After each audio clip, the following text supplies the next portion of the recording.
بسم اللہ الرحمن الرحیم نحمدہ و نصلی علی نبی رسولہ الکریم اما بعد فاعوذ باللہ من الشیطان الرجیم بسم اللہ الرحمن الرحیم وسیعلم الذین ظلموا ای منقلب ینقلبون۔ اللہ تبارک و تعالیٰ قرآن کریم میں ارشاد فرماتا ہے، اے ظلم کرنے والوں، یہ نہ سمجھو کہ تمہارا رب تمہیں نہیں دیکھ رہا ہے، بلکہ یہ جانو کہ تمہارا رب تمہیں دیکھ رہا ہے۔ حضرات، آج ہم چاہتے ہیں کہ آپ تمامی حضرات کو بعد کربلا کے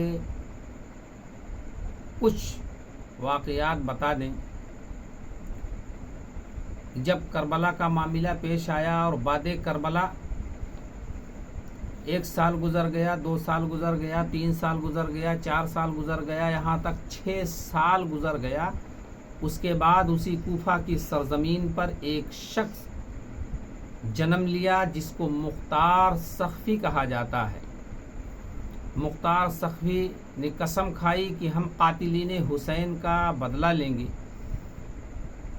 تو اس نے پورے کوفہ میں اعلان کر دیا کہ اے لوگوں، جس نے بھی امام حسین کے ساتھیوں پر ظلم کیا ہے، ہم ایک بعد دیگرے سب کا بدلہ لیں گے۔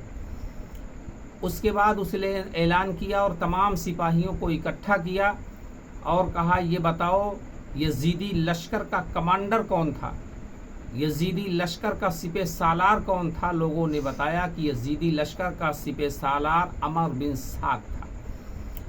اس نے سپاہیوں کو بھیجا اور کہا کہ جاؤ عمر بن سعد کو ہمارے دربار میں گرفتار کر کے لے کر آؤ۔ کچھ سپاہی عمر بن سعد کے دربار میں پہنچے، عمر بن سعد کے گھر پہنچے تو عمر بن سعد کا بیٹا جس کا نام حفص تھا وہ موقع پر ملا اور سپاہی اسے گرفتار کر کے لے کر آئے۔ مختار سقفی نے اس سے پوچھا کہ یہ بتا کہ تیرا باپ کہاں ہے؟ حفص نے کہا کہ میرا باپ تو اب گوشہ نشینی اختیار کر لیا ہے، میرا باپ اب گھر سے باہر نہیں نکلتا ہے، میرا باپ صرف نماز پڑھتا ہے، صرف تسبیح پڑھتا ہے۔ مختار سقفی کو غصہ آیا اور اس کی آنکھیں لال ہو گئیں۔ کہا، اے ظالم، یہ بتا وہ تیرا ظالم باپ اس وقت گوشہ نشینی کیوں نہیں اختیار کیا جبکہ نواز رسول پر وہ تیر چلا رہا تھا، جب وہ نواز رسول پر ظلم کر رہا تھا، رسول کے خاندان پر وہ ظلم کر رہا تھا، تب کیوں نہیں وہ گوشہ نشینی اختیار کیا؟ تب اس کی نماز کہاں گئی؟ تب اس کی عبادت و ریاضت کہاں چلی گئی تھی؟ اے ظالم، تو اپنے گھر جا اور اپنے باپ کو بلا کے میرے دربار میں لے کر آ۔ اس نے کہا کہ ہمارا باپ گھر سے باہر نہیں نکلتا ہے۔ مختار سقفی نے حکم دیا کہ اسے رسی میں باندھ دیا جائے۔ اس کے بیٹے حفص کو رسی میں باندھ دیا گیا اور کچھ سپاہی اس کے گھر پہنچتے ہیں۔ جب اس کے گھر گئے تو عمر بن سعد کو گرفتار کیا، کہا چلو تمہیں مختار سقفی کے دربار میں چلنا ہے، تمہیں مختار سقفی بلا رہا ہے۔ اس نے کہا کیوں؟ کہا اس لیے کہ تم نے نواز رسول پر ظلم کیا تھا، کربلا کے میدان میں تم نے پانی بند کرایا تھا، تم نے بہت ظلم و ستم کیا تھا۔ تو اس نے کہا ایسا ہے کہ ہمیں معاف کر دو، ہم سے جو غلطی ہو گئی اب ہمیں معاف کر دو، ہم تم لوگوں کے ہاتھ جوڑتا ہوں، تم لوگوں کے پیر پڑتا ہوں۔